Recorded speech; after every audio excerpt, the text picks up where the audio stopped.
Hello students, good morning, good evening, good afternoon. Whenever you are watching the video, for that time, all the best.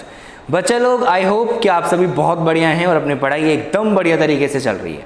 ठीक है, हमने जो last video में discuss किया था बच्चों, वो इंटर रिलेशन था। इंटर रिलेशन को हमने ग्राफिकली रिप्रेजेंट करने की कोशिश की थी और हमने ग्राफ से भी कैसे कैसे क्वेश्चंस पूछे जा सकते हैं उन चीज़ों के बारे में वहाँ पे स्टडी की थी, है ना।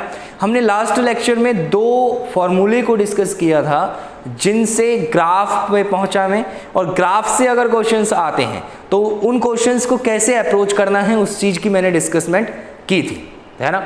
आज बच्चों हम क्या करने वाले हैं, आज हम बाकी के जो दो फॉर्मूले थे, याद आ रहा है कि इंटर रिलेशन में 4 फॉर्मूले मैंने पढ़े थे। स्टार्टिंग के 2 की बात हम कर चुके हैं, लास्ट वाले 2 की बात हमें करनी है। ठीक है, तो बच्चों जल्दी से कॉपी पेन उठाओ, दिमाग से सारी चिंताओं टेंशनों को दूर फेंको और लग जाओ शिद्दत से।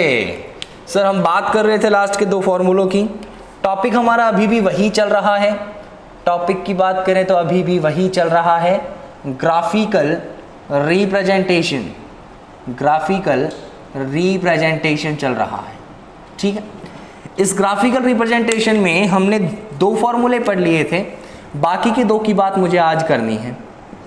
एक तो फॉर्मूला था बच्चों S equals to integration of v dot dt, और दूसरा फॉर्मूला था बच्चों v delta v equals to integration of a dot dt।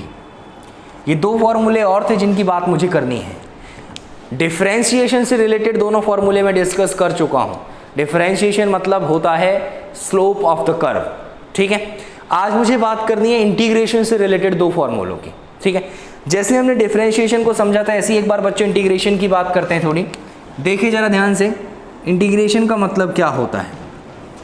बच्चों आप लोगों ने बेसिक्स में जब इंटीग्रेशन का टॉपिक स्टार्ट किया होगा तो आप लोगों ने पढ़ा होगा कि इंटीग्रेशन का बेसिक मतलब होता है सम करना, sum up the things.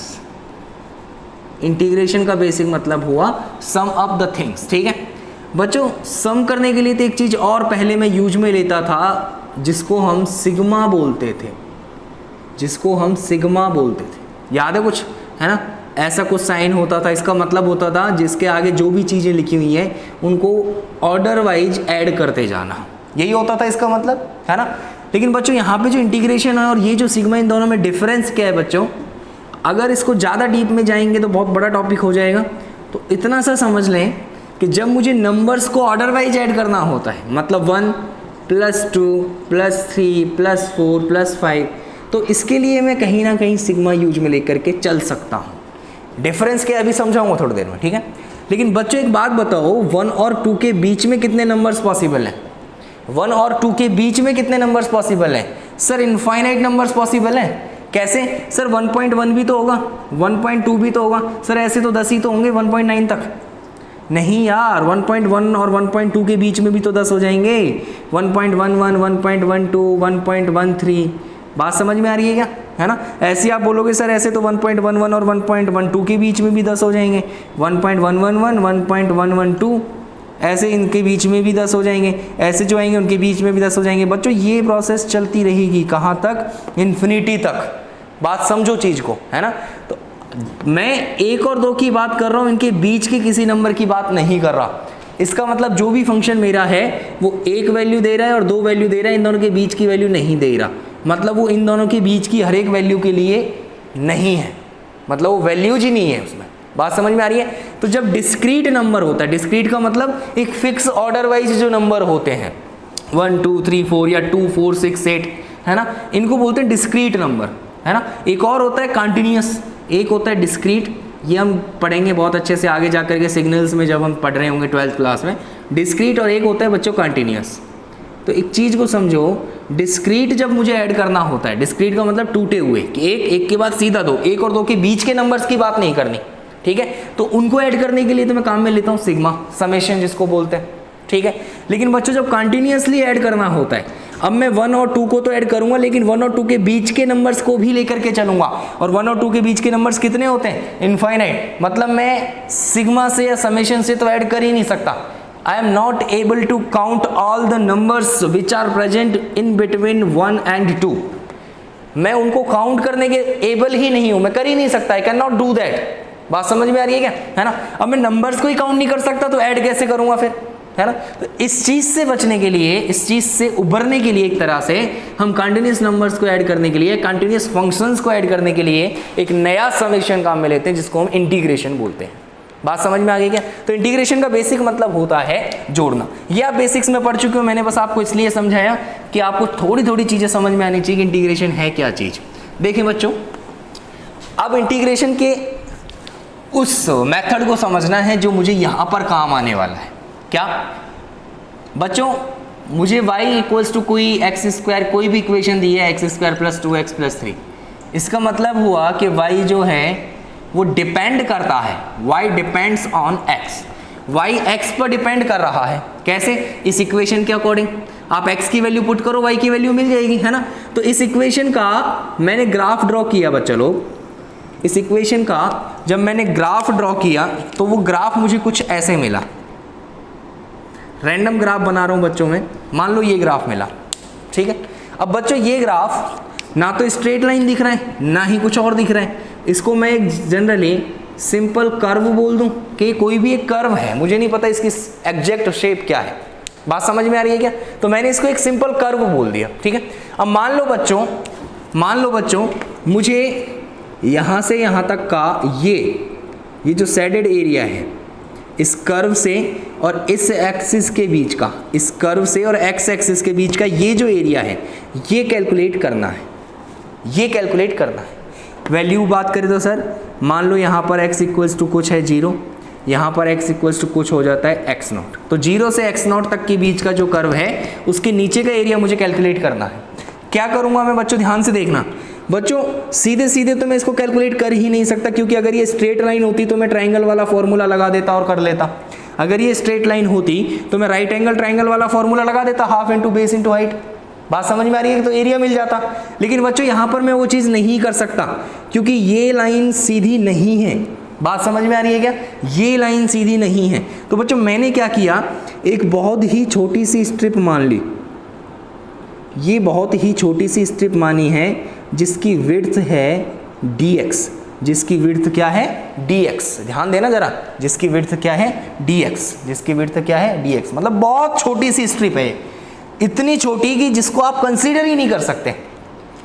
X axis पर एक बहुत छोटी सी स्ट्रिप मानी है मैंने जिसकी विड्थ, जिसकी जो विड्थ है वो विड्थ ds है, dx है। बात समझ में आई। अच्छा बच्चों, ये कर्व है, ये बहुत बड़ा कर्व था ऐसे, है ना।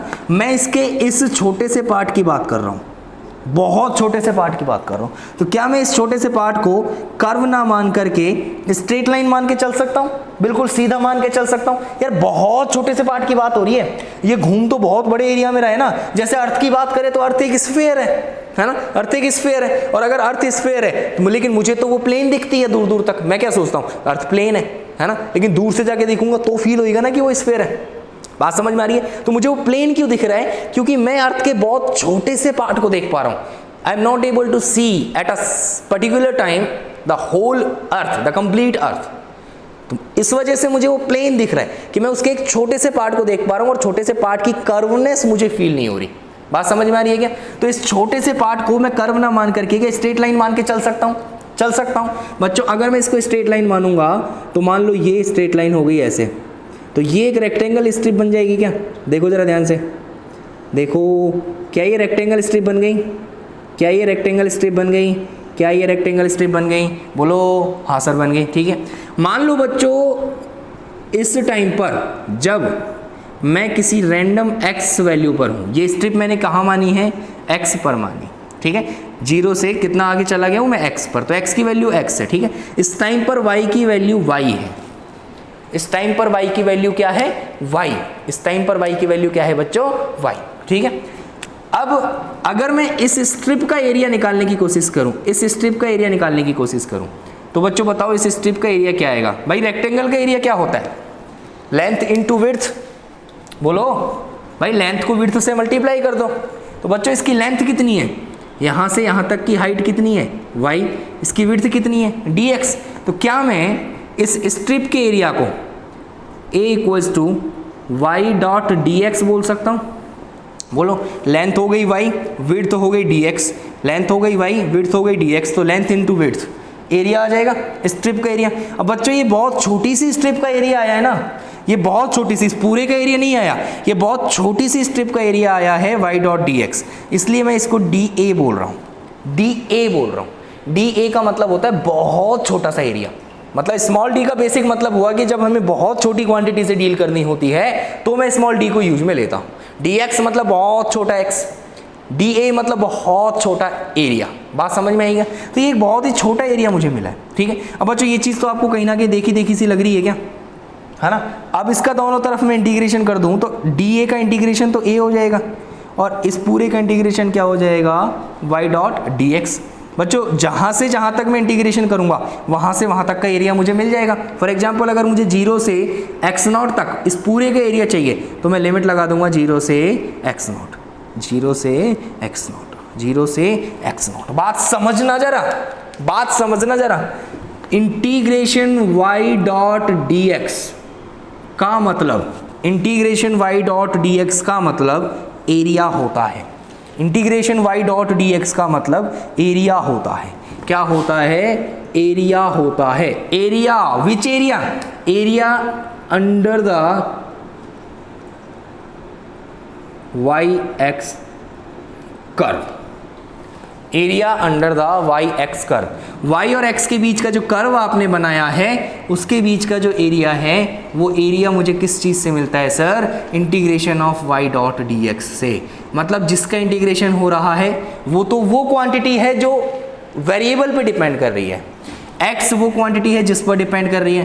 तो y का जो ग्राफ बनेगा x के रेस्पेक्ट में, उस ग्राफ का जो एरिया आएगा x एक्सिस के साथ वो होता है integration y dot D x, integration y dot D x. बात समझ में आएगी क्या? ये पूरी प्रोसेस समझ में आई क्या? क्या बोला मैंने? इस पूरी प्रोसेस का कंक्लूजन क्या था सर? कंक्लूजन ये था कि अगर आपके पास में कोई कर्व है y जो कि x पर डिपेंड कर रहा है तो y को x के साथ प्लॉट करने पर जो ग्राफ बनेगा उस ग्राफ का, उस कर्व का x एक्सिस के साथ का एरिया किस टर्म से पता चलता है? इंटीग्रेशन से पता चलता है। मतलब integration y dot D X will always tell about the area under the curve X Y, area under the curve of y with respect to x। बात समझ में आई क्या? बोलो, ये कहानी क्लियर हुई क्या सर? बोलो, पक्की बात है? कहानी क्लियर हुई? नहीं समझ में आया तो वीडियो को रिवर्स करके कहानी को फिर से समझ लेना, लेकिन कहानी समझ में आना जरूरी है, ठीक है। तो एक बेसिक एप्लीकेशन बोल सकते हो आप इंटीग्रेशन का कि हम कर्व के नीचे का एरिया निकालने के लिए भी इंटीग्रेशन का यूज करते हैं। बात समझ में आई क्या? चलो, तो इंटीग्रेशन का बेसिक मतलब मुझे समझ में आया कि अगर कर्व प्लॉट करूं तो कर्व के नीचे का जो एरिया होता है वो किस चीज़ से मिलता है बच्चों? इंटीग्रेशन से मिलता है। वो किससे मिलता है? इंटीग्रेशन से मिलता है, ठीक है। चलो, ये कहानी समझ में आ गई सबको? अच्छा, अब बच्चों आपको यहाँ पर ये सारी चीज़ें समझ में आ जानी चाहिए, यहाँ पर ये सारी चीज़ें समझ में आ जानी चाहिए। चलो थोड़ा सा कंपेयर करते हैं। मैं बात कर रहा हूँ S equals to integration of V dot D T. बच्चों v की जगह तो क्या है? y है। यहाँ पर बात करें तो a की जगह क्या है? y, या y की जगह यहाँ v है, यहाँ पर a है। यहाँ पर बात करें तो बच्चों x की जगह यहाँ पर भी t है और यहाँ पर भी t है। भाई हम क्या बोल रहे थे? Integration y dot D x, यही तो पढ़ा ना मैंने। y कर्व अगर बनाऊँ तो उसका जो एरिया होगा x के साथ वो एरिया मिलेगा मुझे इस इंटीग्रेशन से, यही पढ़ा ना मैंने अभी अभी उधर की तरफ, है ना। अच्छा, तो y डॉट डी एक्स, यहाँ पर y की जगह v है, यहाँ पर y की जगह a है और x की जगह दोनों में t है, ठीक है। अच्छा बच्चों ध्यान दें, v t y x, y का x के रेस्पेक्ट में ग्राफ और x एक्सिस के बीच का एरिया इस इंटीग्रेशन से मिलता है ना। अच्छा, यहाँ पर बोलूँ तो v का t के रेस्पेक्ट में ग्राफ, v का t के रेस्पेक्ट में ग्राफ और टाइम एक्सिस के बीच का एरिया, ये इंटीग्रेशन बताएगा। मतलब ये इंटीग्रेशन मतलब डिस्प्लेसमेंट बताएगा, क्योंकि ये इंटीग्रेशन तो किसके बराबर है? डिस्प्लेसमेंट के बराबर है। तो यहां से जो चीज निकल करके आती है बच्चा लोग, वो क्या है? Area, area under the we T curve, we T velocity time का जो कर्व होता है उसके नीचे का एरिया रिप्रेजेंट करता है total covered displacement. I am saying it is displacement. मैं बोल रहा हूं ये डिस्प्लेसमेंट है बच्चों, डिस्टेंस नहीं है, डिस्प्लेसमेंट है, ठीक है। तो area under the curve VT curve represents the total covered displacement. बात समझ में आ गई? कहां से बच्चों? हमने पढ़ा था y dot D x integration का मतलब एरिया होता है y का जो ग्राफ बनाऊंगा उसके नीचे का जो एरिया होगा वो इंटीग्रेशन से पता चलेगा। सिमिलरली इस टर्म को समझो तो ये टर्म क्या है? ये एरिया ही है लेकिन वीटी ग्राफ का टाइम एक्सिस के साथ, वीटी ग्राफ का टाइम एक्सिस के बीच में जो एरिया है वो, ठीक है। अब वो एरिया किसके इक्वल हो रहा है यहाँ पे? वो एरिया एस के इक्वल हो रहा है ना। तो डिस्प्लेसमेंट किसके इक्वल हो गया बच्चों? Area under the VT curve represents the total covered displacement. बात समझ में आ गई क्या बच्चों? पक्की बात है। अच्छा, फिर तो आप इसको और भी अच्छे से अपने आप सिमिलरली लिख सकते हो। क्या बच्चों? यहाँ पर ए लिख रहा हूँ, यहाँ पर टी लिख रहा हूँ, तो ए और टी के बीच का जो ग्राफ होगा उस ग्राफ के नीचे के एरिया मुझे डेल्टा वी मतलब चेंज इन वेलोसिटी शो करेगा। क्या शो करेगा sir? Change in velocity show करेगा। चलिए सर बात करते हैं इसकी। तो हम बोलना चाह रहे हैं area under the curve, area under the eighty curve, eighty मतलब एक्सेलरेशन और टाइम कर्व, एक्सेलरेशन और टाइम कर्व रिप्रेजेंट्स टोटल या sorry net change in velocity, net change in velocity. बात समझ में आ गई क्या? है ना। ये चीज़ हम पहले से समझ चुके हैं कि ये चेंज इन वेलोसिटी होता है, एवरेज और इंस्टेंटेनियस वेलोसिटी नहीं होता। ये चेंज इन डिस्प्लेसमेंट ही होता है, लेकिन इस डिस्प्लेसमेंट को उस टाइम इंटरवल में कवर्ड डिस्प्लेसमेंट भी बोला जा सकता है।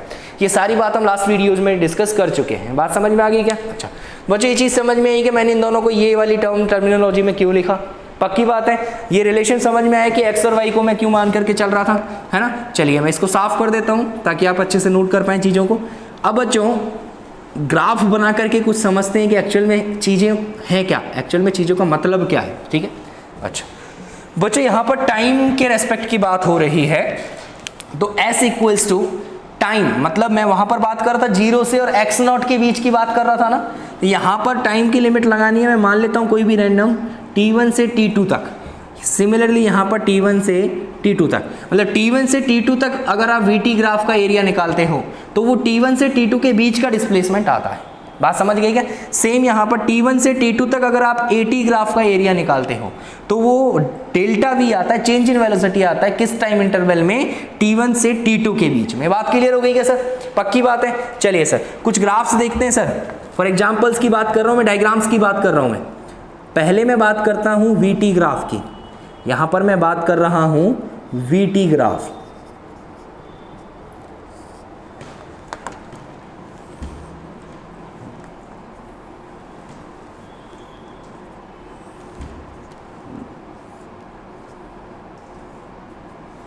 मान लो बच्चों vt ग्राफ में ड्रॉ करता हूँ और v और t के बीच का ग्राफ मुझे कुछ कर्व्ड रूप में मिलता है, कर्व फॉर्म में मिलता है। मान लो मुझे ये कुछ ग्राफ मिल गया, ठीक है। अब मान लो मुझे पूछा जाता है कि t1 से t2 के बीच का डिस्प्लेसमेंट बताओ। t1 से यहाँ पर t2 है, t1 से t2 के बीच का डिस्प्लेसमेंट बताओ। तो बच्चों सिंपल, अगर मुझे vt ग्राफ से डिस्प्लेसमेंट निकालना है तो एरिया निकालना है। अगर बच्चों मैं ये वाला एरिया कैलकुलेट कर लूँ,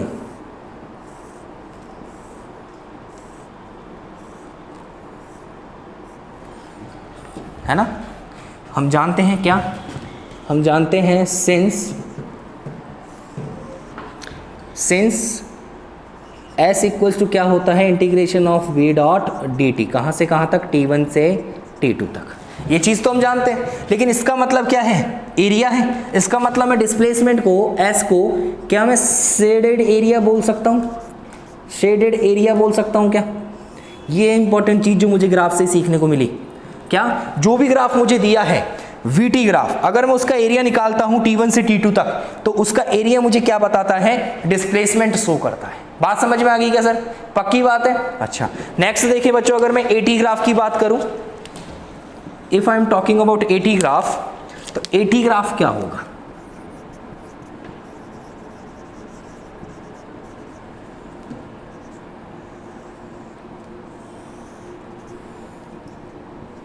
इधर मान लो मैंने एक्सेलरेशन ले लिया, इधर मैंने टाइम ले लिया, और AT का ग्राफ कुछ ऐसा बनता है, ठीक है। मुझे बोला जाता है कि T1 से T2 तक वेलोसिटी में चेंज कितना हुआ, T1 से T2 तक वेलोसिटी में चेंज कितना हुआ। सिंपल सी बात बच्चों, वेलोसिटी में चेंज डेल्टा वी कैसे निकलता है सर, इंटीग्रेशन कर दो T1 से T2 तक AT का, A डॉट dt, A का T के रेस्पेक्ट में इंटीग्रेशन कर दो T1 से T2 तक, आपको ग्राफ में जो मिलेगा वो क्या मिलेगा, चेंज इन वेलोसिटी मिलेगा। बच्चों ये सारी बात मैं कर चुका हूँ, ये तो एरिया होता है ना। इसका मतलब ये जो एरिया है,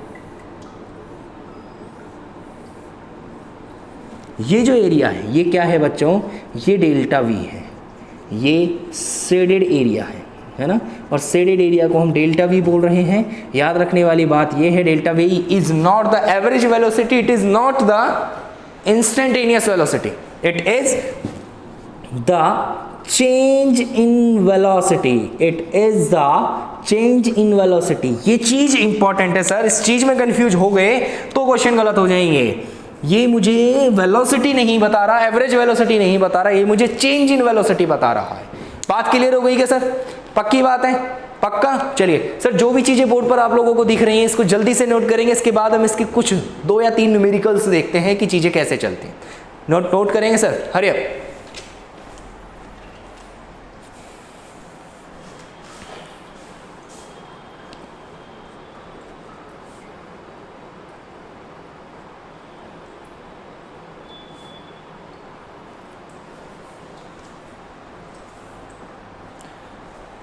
हाँ जी सर, डन, नोट किया।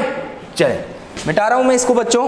ध्यान रखने वाली चीज ये है कि आपको जब इंटीग्रेशन वाले फॉर्मूले यूज करने हो तो एक क्वांटिटी से दूसरी क्वांटिटी पर पहुंचने का तरीका होता है, ग्राफ की बात करें तो एरिया, ठीक है। जब डिफरेंशिएशन की बात आएगी तो स्लोप, कर्व की जो स्लोप होती है वो डिफरेंशिएशन होती है, और कर्व के नीचे का जो एरिया होता है वो इंटीग्रेशन होता है। बात समझ में आ गई क्या सबको, पक्की बात है। चलिए सर, अब हम बात करेंगे कुछ न्यूमेरिकल्स की, इन चीज़ों को और अच्छे से समझने की कोशिश करते हैं। क्लियर हो गई बात बच्चों, पक्का। चलिए देखेंगे बच्चों, एक क्वेश्चन है, कोई ऑब्जेक्ट का VT ग्राफ मुझे गिवन है। इस क्वेश्चन के 2-3 पार्ट पढ़ लेते हैं, एक साथ में चीज़ें क्लियर हो जाएंगी। VT ग्राफ मुझे गिवन है ऐसे, यहाँ पर आकर के टाइम हो जाता है, इधर है टाइम, यहाँ पर आकर के टाइम हो जाता है 10, ये बात हो रही है सेकंड में।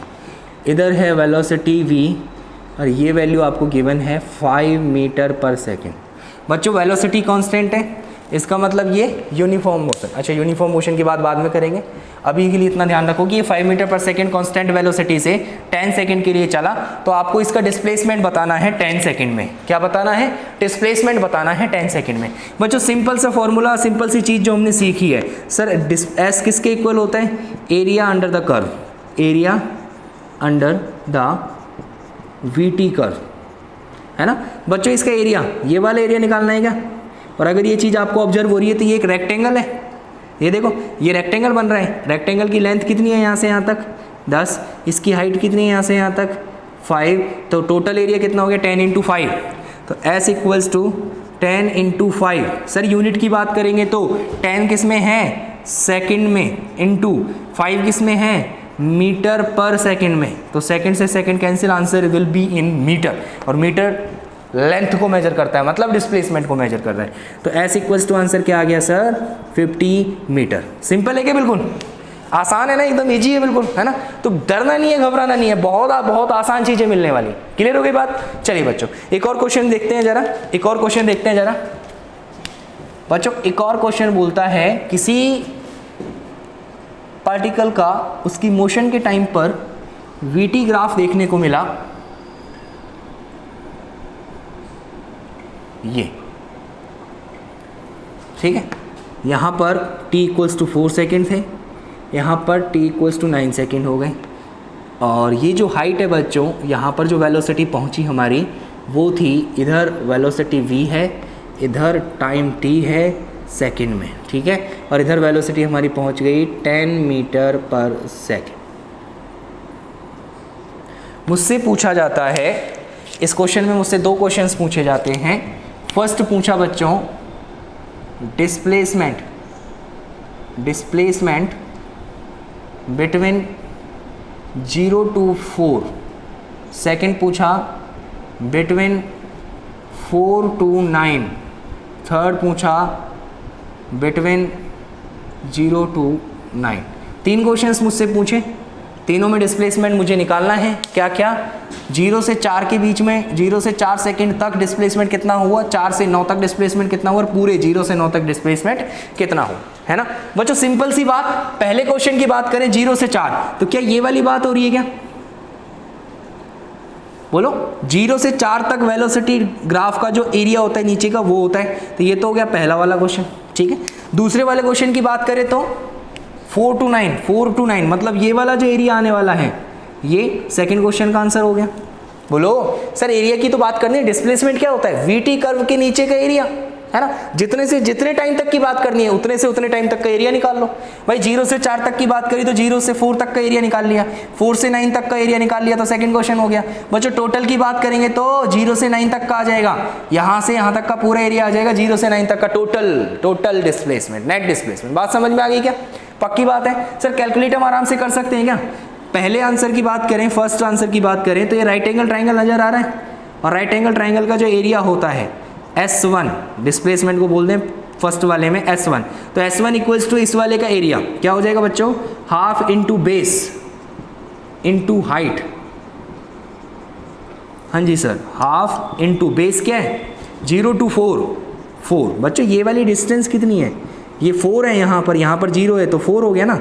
ये वाली हाइट कितनी है? 10 हो गया, 4 इंटू 10, ये आ गया सर 20 मीटर। बच्चों S2 की बात करेंगे, सेकेंड डिस्प्लेसमेंट इस वाले डिस्प्लेसमेंट की, यहाँ से यहाँ तक का टोटल कितना है? यहाँ तक तो 4 हो गया, यहाँ तक 9 है, तो यहाँ वाला बीच वाला कितना है? 5 रहा होगा क्या? पक्का। अच्छा हाइट कितनी है? 10, तो S2 आ गया हाफ इंटू 5 इंटू 10, 25 मीटर, ठीक है। टोटल की बात करें S2 मिल गया। थर्ड नेट डिस्प्लेसमेंट की बात करें S नेट। सर या तो आप पूरे का एरिया निकाल लो, पूरे का बेस कितना है? 0 to 9 हो गया, हाइट कितनी है? 10, तो या तो आप पूरे का निकाल लो, हाफ इंटू बेस हो गया 9, हाइट हो गई 10, ये आ जाएगा 45 मीटर, ठीक है। या आप क्या करो, S1 प्लस S2 कर दो, यहाँ से यहाँ तक डिस्प्लेसमेंट प्लस यहाँ तक displacement equals to net displacement. बात समझ में आ रही है क्या? दोनों को ऐड करोगे 20 + 25 तो भी आंसर 45 मीटर। बात क्लियर हो गई क्या सर? बोलो दोनों क्वेश्चन अच्छे से समझ में आएगा। बेसिकली अगर मुझे VT ग्राफ से डिस्प्लेसमेंट कैलकुलेट करना है तो मैं क्या करूंगा, ये चीज समझ में आई क्या? पक्की बात है सर। चलिए जल्दी से दोनों क्वेश्चंस को नोट करेंगे सर, बहुत ही बढ़िया तरीके से। Hurry up.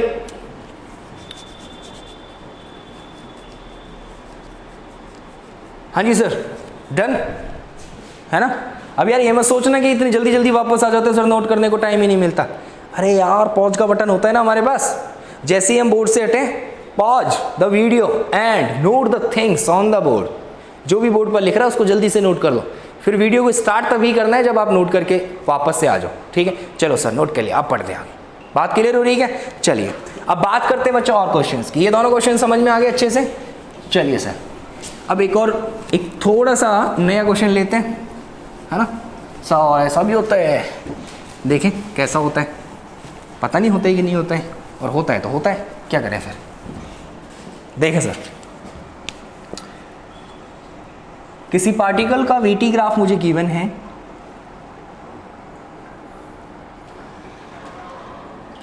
किसी पार्टिकल का VT ग्राफ मुझे गिवन है, और VT ग्राफ क्या है बच्चों?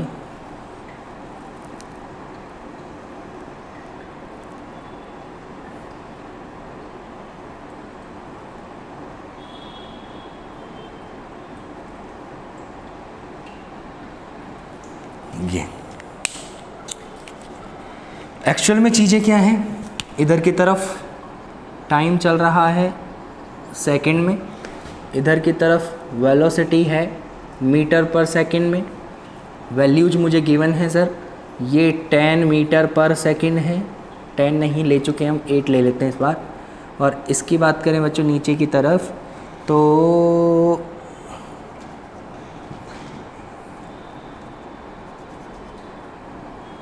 ये है सर 6 मीटर पर सेकंड,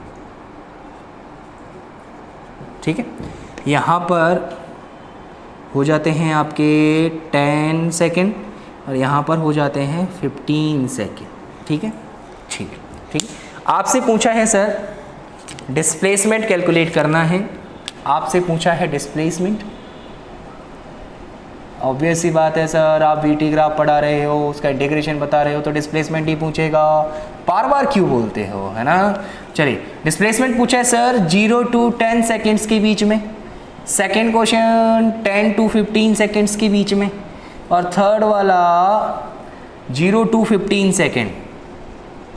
एक और क्वेश्चन है सर, क्वेश्चन में नया क्या है, क्वेश्चन में नया है इस बार आपको इस ग्राफ से डिस्टेंस भी निकालनी है। कब? 0 to 15 सेकेंड्स, पूरे 15 सेकेंड में डिस्टेंस कितनी कवर की, ये चीज़ भी कैलकुलेट करनी है। चलिए सर करें। हाँ जी सर, आप ट्राई करोगे? करो जल्दी से, वीडियो को पॉज करो, ट्राई करो। आंसर क्या आता है आपका और क्या हमारा आएगा वो हम थोड़ी देर में डिस्कस करते हैं, है ना। चलिए ट्राई किया, चलिए देखते हैं सर, सॉल्व करते हैं। बच्चों डिस्प्लेसमेंट का मतलब होता है एरिया। तो बेसिकली मुझे तो एरिया निकालना है कर्व और टाइम एक्सिस के बीच का, है ना। अंडर को मतलब ये मत समझ जाना कि हमेशा ही एरिया के नीचे का ही पार्ट निकालना है, टाइम एक्सिस और ग्राफ वाले के बीच का पार्ट निकालना होता है, ठीक है। अच्छा बच्चों 0 to 10 सेकेंड, पहला ऑप्शन है मेरा 0 to 10 सेकेंड, तो 0 to 10 सेकेंड ये वाला एरिया की बात हो रही है क्या?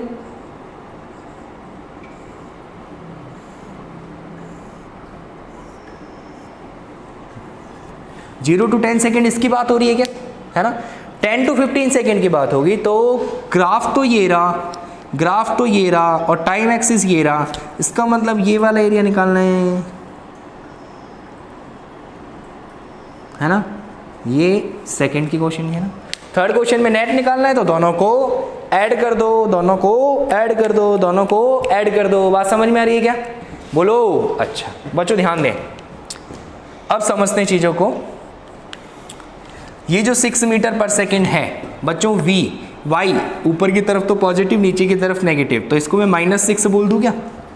क्वेश्चन में मुझे 6 लिखा हुआ है यार, लेकिन उसका मतलब अपोजिट डायरेक्शन है। देखो ना, इधर ऊपर जा रहा है, इधर नीचे जा रहा है ना। नीचे का मतलब नेगेटिव है ये, ठीक है। अच्छा अब बात करें आगे, समझे बच्चों। पहले वाले का एरिया तो बहुत आसानी से निकल जाएगा क्या? बोलो निकल जाएगा क्या? कैसे सर वही राइट एंगल ट्राइंगल वाली बात लगा दो। यहाँ से यहाँ तक की लेंथ मुझे पता है 10 है, हाइट मुझे पता है 8 है ना। तो डिस्प्लेसमेंट की बात कर रहा हूँ सर मैं अभी। डिस्प्लेसमेंट फर्स्ट क्वेश्चन में S1 equals to area half into base कितना है 10 इंटू हाइट कितनी है सर 8, एरिया आ गया सर 40 मीटर। कोई दिक्कत? सॉल्व कर लिया करो यार इन चीज़ों को, ठीक है। अच्छा सेकंड क्वेश्चन में S2 निकालें सर, हाफ इंटू बेस कितना है सर, यहाँ से यहाँ तक ये 15 सेकेंड है, ये 10 सेकेंड है, मतलब ये 5 है क्या? बोलो। तो बेस तो हो गया 5, हाइट ये वाली -6 है सर, -6। आंसर सॉल्व करोगे तो -15 मीटर, सही है क्या? बोलो। हाँ जी सही है, ठीक है। तो -15 मीटर, ठीक है बच्चों। नेट डिस्प्लेसमेंट चाहिए तो दोनों को ऐड कर दो sir, S1 plus S2, 40 plus -15 मतलब 25 metre. It is the net displacement. यार समझ में नहीं आई चीज़, एक चीज़ का आंसर दे दो, सोचना आराम से, है ना, और आंसर देना अगर आपको पता हो तो कमेंट करके। क्या एरिया निकाला है मैंने, एरिया निकाला है, इस ट्राइंगल का एरिया निकाला है, नीचे वाले का। S2 की बात कर रहा हूँ, displacement in second option, second question, ठीक है। ये एरिया आ रहा है मेरा -15 मीटर, ये एरिया आ रहा है मेरा -15 मीटर, ठीक है बच्चों। -15 एरिया का भी नेगेटिव थोड़ी होता है यार, एरिया का भी नेगेटिव थोड़ी होता है। -15 क्यों आया? बोलो आंसर दो। नहीं पता? चलिए समझते हैं, ध्यान दो बच्चों। ये एरिया है क्या? डिस्प्लेसमेंट, और डिस्प्लेसमेंट नेगेटिव हो सकता है, ये हम पहले ही डिस्कस कर चुके हैं। डिस्प्लेसमेंट नेगेटिव हो सकता है, बात समझ में आ रही है क्या? दोबारा से समझो सर, ये जो डिस्प्लेसमेंट आ रहा है ये नेगेटिव क्यों आया? यहां से यहां तक देखो 0 से 10 तक वेलोसिटी हमेशा 0 से ऊपर है, पॉजिटिव है। यहां से यहां तक इस वाले एरिया में वेलोसिटी जो है वो पॉजिटिव है सर, बात समझ में आ रही है। लेकिन इस वाले एरिया में 0 से नीचे है 10 to 15 तक वेलोसिटी नेगेटिव है, बात समझ में आ रही है क्या? वेलोसिटी पॉजिटिव का मतलब मान लो यहां से चलना स्टार्ट किया, मान लो यहां से चलना स्टार्ट किया, पहले तो आप पॉजिटिव डायरेक्शन में जाए जा रहे हो यहां तक पहुंच गए, वेलोसिटी 0 हो गई, ठीक है। अब आपने नेगेटिव वेलोसिटी के साथ मतलब अपोजिट डायरेक्शन में चलना स्टार्ट कर दिया, अब आप इधर आ रहे हो सर वापस और मान लो यहां करके रुक गए, बात समझो, है ना।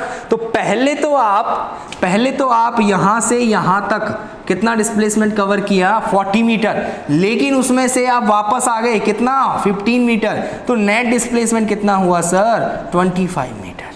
बात समझ में आई क्या? अब आपको शायद बात क्लियर हो गई होगी, अच्छे से क्लियर हो गई क्या बात? अच्छा बच्चों, ये क्वेश्चन तो हो गया, यहां तक पहुंच गए हम, ये चीज समझ में भी आ गई। अब मुझे एक और क्वेश्चन करना है, क्योंकि मुझसे डिस्टेंस भी पूछी है, डिस्टेंस 0 to 15 सेकेंड, ठीक है, डिस्टेंस भी पूछी।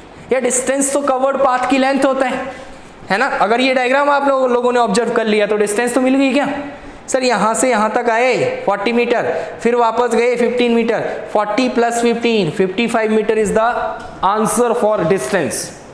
बोलो कैसे सर? डिस्टेंस निकालनी हो तो आप इन दोनों ग्राफ्स का एरिया पॉजिटिव मान करके ऐड कर दो, जितने भी ग्राफ आपको दिए हैं उन सबका एरिया पॉजिटिव मान करके ऐड कर दो, डिस्टेंस आ जाएगी, ठीक है। अगर कोई एरिया नेगेटिव आ रहा है तो उसको नेगेटिव लेकर के चलोगे तो डिस्प्लेसमेंट आएगा, क्योंकि डिस्प्लेसमेंट में be negative but distance can never be negative, distance कभी नेगेटिव नहीं होती।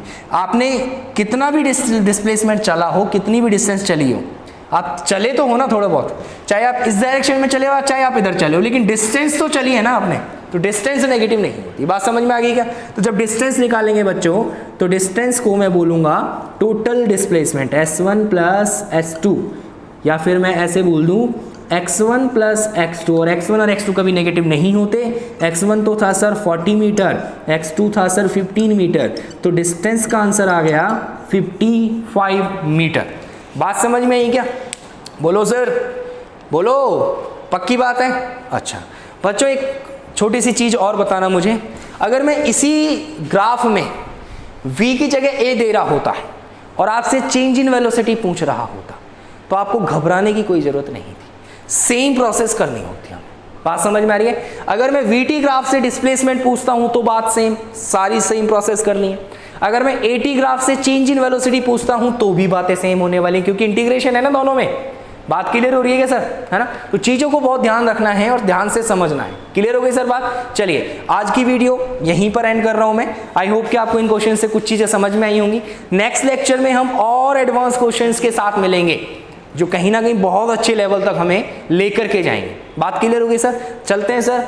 इस क्वेश्चन को आप वीडियो को पॉज करें और क्वेश्चन के सॉल्यूशन को नोट कर लें। हरी अप सर, जल्दी से। अच्छा जी, ठीक है, नोट कर लिया। चलिए सर, तो आज की वीडियो हम यहीं पे एंड कर रहे हैं। बाकी की बात हम नेक्स्ट वीडियो में करेंगे।